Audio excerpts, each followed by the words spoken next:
Good morning दोस्तों। मैं MM Garg फिर अगेन आपका एमएम गर्ग क्लासेस में स्वागत करते हैं। आज हम बात कर रहे हैं फंडामेंटल ऑफ पार्टनरशिप, और फंडामेंटल ऑफ पार्टनरशिप में भी एक बहुत मोस्ट इंपोर्टेंट टॉपिक पास एडजस्टमेंट, जो मार्क्स के मामले में भी इंपॉर्टेंट है और वैसे भी इंपॉर्टेंट है।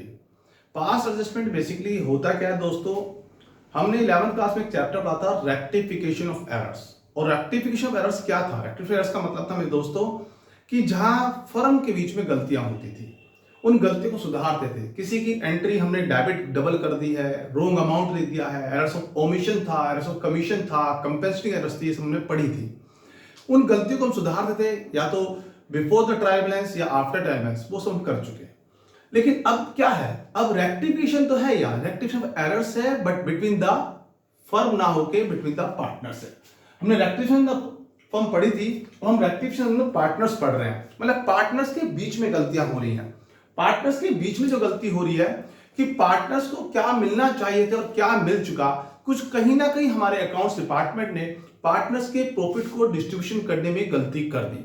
या तो डीड को प्रॉपर तरीके से नहीं पढ़ा, या डीड को पढ़ा तो डीड में कोई चीज छूट गई, एब्सेंस हो गई, उसकी वजह से पार्टनर्स में गलती हो गई। देखिए दोस्तों, बिजनेस का प्रॉफिट तो प्रॉफिट एंड लॉस अकाउंट से मालूम पड़ गया। मान लो एग्जांपल के तौर पर हम बात करें, बिजनेस का प्रॉफिट 10 लाख रुपए था। अब उस 10 लाख को हम 3 पार्टनर्स में डिस्ट्रीब्यूट करना था एबीसी में। बिल्कुल एबीसी पर राइट है, बिजनेस का प्रॉफिट 10 लाख है, एबीसी में डिस्ट्रीब्यूट होगा किस रेशियो में? जो उनका पर्टिकुलर रेशियो गिवन होगा डीड में। अगर बाई चांस जो डीड में रेशियो गिवन है, अगर आपने उसमें नहीं डिस्ट्रीब्यूट किया और अदर रेशियो में डिस्ट्रीब्यूट कर दिया, तो फर्म पे कोई फर्क नहीं पड़ा। फर्क किस पे पड़ा? पार्टनर्स के बीच में। एक पार्टनर्स को पैसा एक्स्ट्रा मिल गया, एक पार्टनर्स को पैसा कुछ कम मिल गया। अब हमें करना क्या है? हमें सिर्फ एडजस्टमेंट करनी है कि जिस पार्टनर्स को पैसा एक्स्ट्रा मिल गया हम उससे, और जिस पार्टनर्स को कम मिला है उसको हम प्रोवाइड कर दें, उससे लेकर दूसरे को दे दें और इसकी एंट्री पुट कर दें, अकाउंट अकाउंट ट्रांसफर कर दें। It's called a pass adjustment. Basic concept ये है। अब गलतियां होती कैसी हैं? रेक्टिफिकेशन एरर्स को हमने कर चुके हैं between the firms, between the firms को हम कर चुके हैं। अब बिटवीन द पार्टनर्स है, बिटवीन द पार्टनर्स क्या गलती हो सकती है?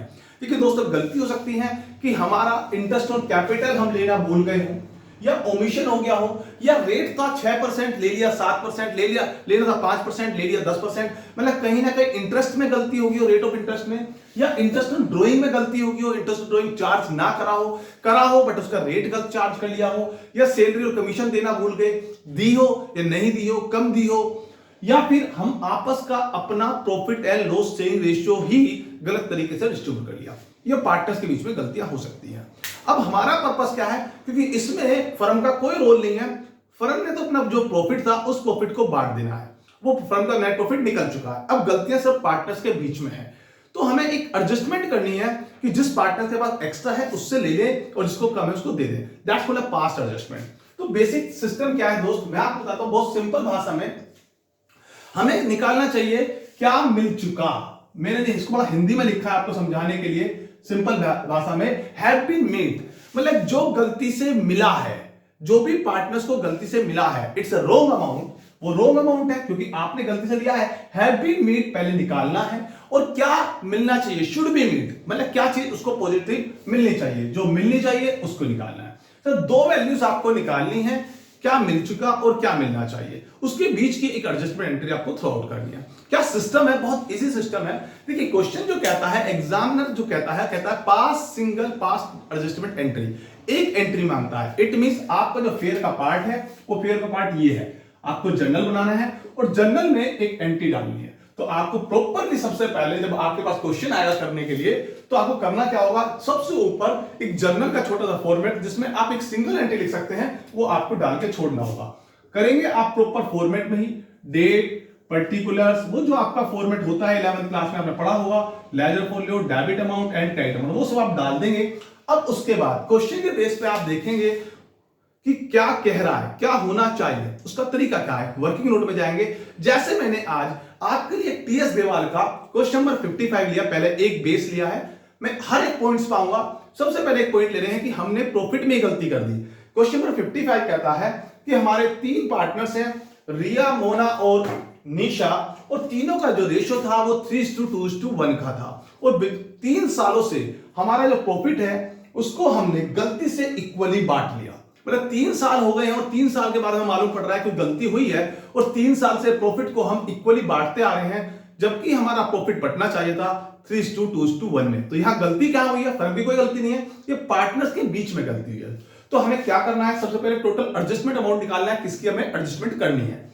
तो मैंने क्या किया, क्वेश्चन नंबर 55 में था, तो वर्किंग नोट में गया, इट्स माय वर्किंग नोट, ये मेरा वर्किंग नोट हो गया, और मैंने लिखा टोटल प्रॉफिट क्या है। टोटल प्रॉफिट जिसको हम डिस्ट्रीब्यूट कर चुके हैं वो टोटल अमाउंट 3,30,000 का है। अब मेरा पर्पस क्या था, क्या मिल चुका, रोंगली क्या मिला। मैंने सबसे पहले रोंगली निकाला, 3:2:2 में बांट चुका हूं गलती से। गलती से हमें किस रेशियो में बांटना चाहिए था, रोंगली डिस्ट्रीब्यूटेड इक्वली, जिसको गलती इक्वली मिलना चाहिए, जो मिलना चाहिए इट्स अ करेक्ट को देखा 3:2:2 में मिलना चाहिए, तो 3,30,000 को मैंने 3:2:2 में डिवाइड कर दिया। ये अमाउंट हमें मिलना चाहिए, it's a positive amount, should be made, जो मिलना चाहिए उसको मानते हैं पॉजिटिव अमाउंट। और जो गलती से मिल चुका, मिस्टेकली रोंगली मिस्टेक लिया है, इट्स अ रोंग। प्रॉफिट को हमने गलती से 3,30,000 को बांट दिया है, इट्स अ रोंग। इक्वली 1:10 1:10 ये हमने गलती से बांटा, इसको नेगेटिव मानते हैं। अब सिस्टम क्या, एक छोटी सी टेबल बनाते हैं, बुक्स में भी बहुत सारी टेबल दे रखी है, लेकिन मैं एक शॉर्टकट तरीका बनाता हूं, क्योंकि वर्किंग नोट है, वर्किंग नोट आप कैसे बना सकते हैं ये आपकी अपनी मर्जी पर डिपेंड है। तो मैंने वर्किंग नोट में क्या लिखा, पार्टनर्स के नाम लिखे और यहां फर्म लिखा। यहां लिखा जो रोंगली मिल चुका, जो गलती से मिल चुका है उस रोंग अमाउंट को मैंने लिख दिया। रोंग अमाउंट क्या मिला है, 1,10,000 रुपए एक्स को मिले, 1,10,000 रुपए वाई को मिले और 1,10,000 रुपए जेड को मिले। फर्म का तो कोई रोल है नहीं, अगर फर्म का लिखना चाहो लिख सकते हो, 3,30,000 पॉजिटिव हो जाएगा, क्योंकि हमने इनके अकाउंट से माइनस लिया है, ले लिया वापसी, जो रोंग अमाउंट था इसके अकाउंट से ले लिया और फर्म को दे दिया, और इसको फिर हमने करेक्ट वे में बांट दिया। करेक्ट वे क्या था, 165 पॉजिटिव, 1,10,000 पॉजिटिव, 55,000 पॉजिटिव, ये मिलना चाहिए। ये मिलेगा तो फर्म को 0 हो जाएगी, फर्म का बैलेंस 0 होना चाहिए। ये अमाउंट दोस्त 55,000 पॉजिटिव हुआ, हमने माइनस प्लस किया, यहां 0 हुआ और ये माइनस 55,000 हुआ। इट मींस जेड के पास पैसा एक्स्ट्रा मिला हुआ है, तो यहां रूल मैंने बना रखा है प्लस वाला क्रेडिट माइनस वाला डेबिट। तो मतलब क्या हुआ, माइनस, जेड के पास एक्स्ट्रा पैसा गया हुआ है तो जेड को हम डेबिट कर देंगे, जेड से पैसा ले लेंगे, और एक्स के पास कम है तो एक्स को दे देंगे, Z account debit to X account. बहुत सिंपल सी एंट्री हमने कर दी, और उसकी नरेशन लिख देंगे यहां पे, being pass adjustment for about wrongly distributed profit, that's it sir. इस तरीके से ये पास एडजस्टमेंट का एक पार्ट, जहां पे हम बात करते हैं अबाउट प्रॉफिट की रोंगली डिस्ट्रीब्यूशन की। अब हम सेकंड लेसन पे बात कर रहे हैं आपको अबाउट इंटरेस्ट की। थैंक यू दोस्तों।